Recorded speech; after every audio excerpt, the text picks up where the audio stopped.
Hello students, कैसे हैं आप सब लोग। आई होप आप सब ठीक होंगे। आज हम क्लास 7 का हिंदी सब्जेक्ट पढ़ेंगे। तो चलिए स्टार्ट करते हैं। हमें स्टार्ट करना था चैप्टर 2 समाज सेवा। तो चलिए स्टार्ट करते हैं। मनुष्य एक ऐसा प्राणी है जो अकेला नहीं रह सकता। उसे अपनी रक्षा के लिए समाज का संगठन करना ही पड़ता है।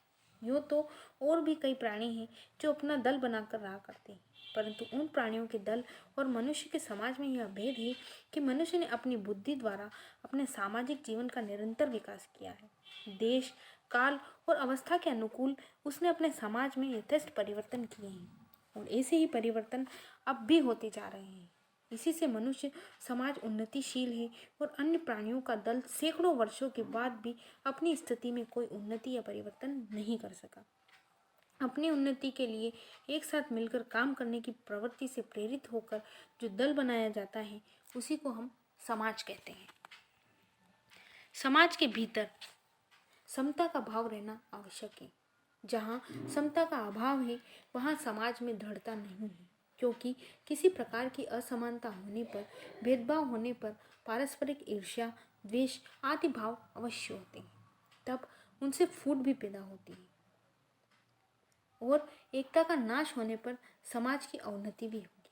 समाज की अवनति होने पर व्यक्ति विशेष की अवनति भी अनिवार्य है। सच तो यह है कि समाज और व्यक्ति का पारस्परिक दृढ़ संबंध है।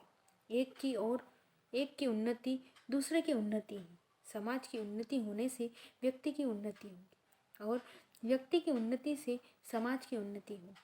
न तो समाज व्यक्ति की उपेक्षा कर सकता है और न ही व्यक्ति समाज की अवहेलना कर सकता है। मनुष्य जैसे स्वार्थ बुद्धि होती है वैसी परार्थ बुद्धि भी होती है। मनुष्यों में हम जिन गुणों का विकास देखकर मुग्ध हो जाते हैं वे सभी गुण उस परार्थ बुद्धि द्वारा प्रकट होते हैं। दया, प्रेम, स्नेह, सहानुभूति, त्याग, सेवा आदि भाव एकमात्र परार्थ चिंता के कारण हमारे हृदय में उत्पन्न होते हैं। हमें अपने स्वार्थ साधन से जो सुख और संतोष मिलता है वही आनंद हमें परार्थ चिंतन और परोपकार से मिलता है। इस परार्थ चिंतन में मनुष्य का कल्याण है। इसलिए यदि कहा जाए कि परार्थ चिंतन में उच्च कोटि की स्वार्थ चिंता ही है तो यह सर्वथा उचित ही है। हमें अपने कल्याण के लिए, अपनी उन्नति के लिए, अपने सुख के लिए और दूसरों के सुख के लिए सुखकर कार्य करने पड़ते हैं। ऐसे ही कामों को हम सेवा कहते हैं। सेवा का अर्थ है दूसरों के दुख को दूर करना, दूसरों को सुख पहुंचाना। समाज दो चार व्यक्तियों का समूह नहीं है, किंतु व्यक्ति उसके अंग अवश्य है। किसी भी व्यक्ति की सेवा करना समाज की सेवा करना है। यदि हम किसी कुपथगामी व्यक्ति को किसी भी प्रकार सुपथ पर ला सके तो उससे हमने समाज की सेवा अवश्य की है। यदि हम किसी एक का अज्ञान दूर कर सके तो हम किसी अंश तक समाज की सेवा कर चुके हैं। परंतु यथार्थ समाज सेवा वह है जो किसी व्यक्ति विशेष को सुख पहुंचाने की दृष्टि से नहीं, परंतु अधिकांश लोगों को अधिकतम सुख पहुंचाने के लिए की जाती है। समाज में एक ओर जीवन की स्थिरता है तो दूसरी ओर परिवर्तनशीलता। समाज जब तक दृढ़ता पूर्वक किसी नियम का पालन नहीं करेगा तब तक उसकी उन्नति नहीं होगी। इसीलिए अधिकतर लोगों का विचार करके समाज की एक मर्यादा बना दी जाती है। सभी व्यक्तियों को उस मर्यादा का पालन करना पड़ता है। चाहे किसी व्यक्ति को कष्ट ही क्यों न हो तो भी वह समाज की मर्यादा का उल्लंघन नहीं करेगा।